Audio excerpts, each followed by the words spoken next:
नमस्कार। साई सन study zone में आप सभी लोगों का स्वागत है। आज के अध्ययन का विषय है एक Superman, a very special personality, जिनका संबंध है स्विट्ज़रलैंड देश से। तो आइए इस महान व्यक्तित्व के बारे में, इस महापुरुष के बारे में अध्ययन करते हैं और सीखते हैं। सबसे पहले इनका नाम है gene Henry Dunant. Gene Henry Dunant, जिनका जन्म 8 मई 1828 को जेनेवा स्विट्ज़रलैंड में हुआ और इनकी मृत्यु 30 अक्टूबर 1910 को हीडेन नामक स्थान पे स्विट्ज़रलैंड में हुआ। जीन हेनरी ड्यूनेंट एक स्विस व्यापारी, सामाजिक कार्यकर्ता और रेड क्रॉस के संस्थापक थे। इनका जीवन काल 82 वर्षों का था और 1901 सन 1901 में फ्रेडरिक पैसी के संग इन्हें नोबेल शांति पुरस्कार से सम्मानित किया गया।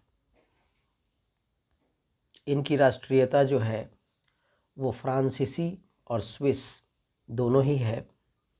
इनके पिताजी का नाम जीन जैक्स ड्यूनेंट और माताजी का नाम एंटोनेट ड्यूनेंट कौला डॉन।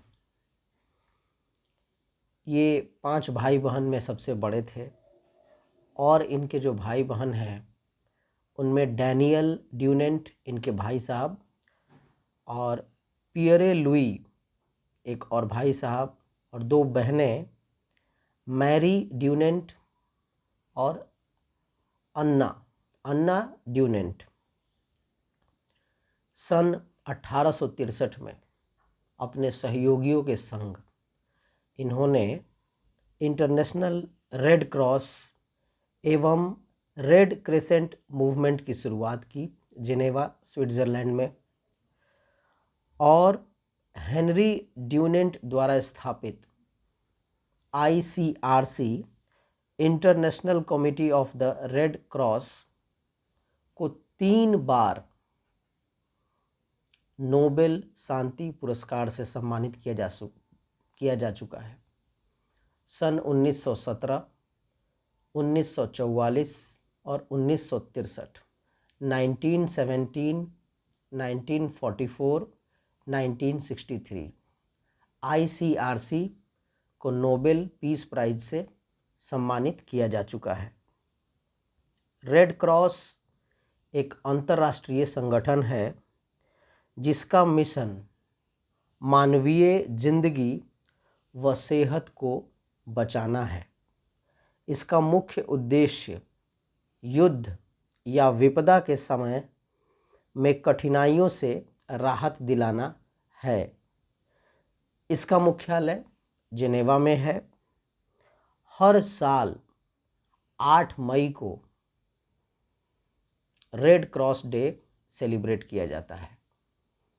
8 मई हेनरी ड्यूनेंट का बर्थडे है। भारतवर्ष में भी इसकी शाखा है, the Indian red cross society, जिसका गठन सन 1920 को हुआ और जिसका मुख्यालय नई दिल्ली में है। तो इस तरीके से आज हम लोगों ने जीन हेनरी ड्यूनेंट के बारे में अध्ययन किया।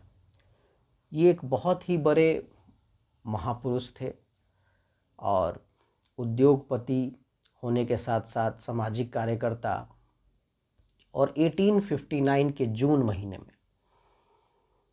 इन्होंने एक युद्ध को देखा जिसे बैटल ऑफ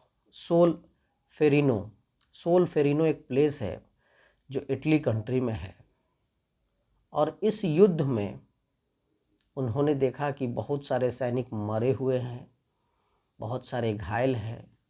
उनकी देख रेख करने वाला मरहम पट्टी करने वाला, उनकी सहायता करने वाला कोई भी मौजूद नहीं है। तो इस युद्ध को देखने के बाद उन्हें ऐसा लगा कि कोई ना कोई ऐसी एक संस्था होनी चाहिए, एक संगठन होना चाहिए, एक समुदाय होना चाहिए, जिसमें युद्ध के समय जो सैनिक घायल हो जाते हैं उनको मेडिकल हेल्प मुहैया कराई जाए, उनके ट्रीटमेंट की व्यवस्था की जाए। और उस समय से ही इन्होंने इस प्रयास को करना शुरू किया, जिसमें महिलाएं और बच्चे ने इनका खूब सहयोग किया। शुरू में तो इनके पास संसाधन की भी कमी थी, लेकिन धीरे धीरे बहुत सारे लोग इनके साथ जुटने लगे और ये एक अंतर्राष्ट्रीय संगठन बन गया, जिसको शांति के क्षेत्र में 3 बार नोबेल पुरस्कार मिल चुका है, 1917, 1944 और 1963। तो इस तरीके से हम लोगों ने आज हेनरी ड्यूनेंट साहब के बारे में पढ़ा, जिन्हें सबसे पहला सन 1901 में फ्रेडरिक पैसी के साथ नोबेल शांति पुरस्कार प्रदान किया गया।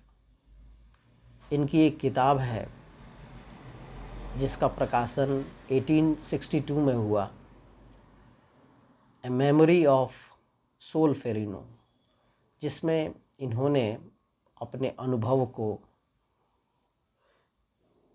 युद्ध में घटी घटनाओं का वर्णन किया है, जिसको देखने के बाद इनका विचार बदल गया और कहीं ना कहीं समाज की सेवा, मानवता की सेवा इनको अपने माता पिता से विरासत में मिली है। इनके फादर और मदर दोनों ही सोशल वर्कर थे और उससे प्रेरित होकर इन्होंने समाज में मानवता की सेवा के लिए एक मिसाल जो है वो पेश की है और इस बात को लोगों के सामने प्रकट किया है कि मानव सेवा, मानवता की सेवा ही सबसे बड़ा धर्म है, ही सबसे बड़ी पूजा है।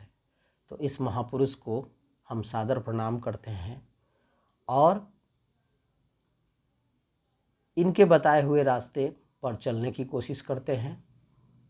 समाज की सेवा, मानवता की सेवा, मरीजों की सेवा, घायलों की सेवा करने का संकल्प हम लेते हैं, कोशिश करते हैं, प्रयास करते हैं जितना हमसे बन सके कि नर्सिंग के फील्ड में हम भी कंट्रीब्यूशन करेंगे। Thank you very much.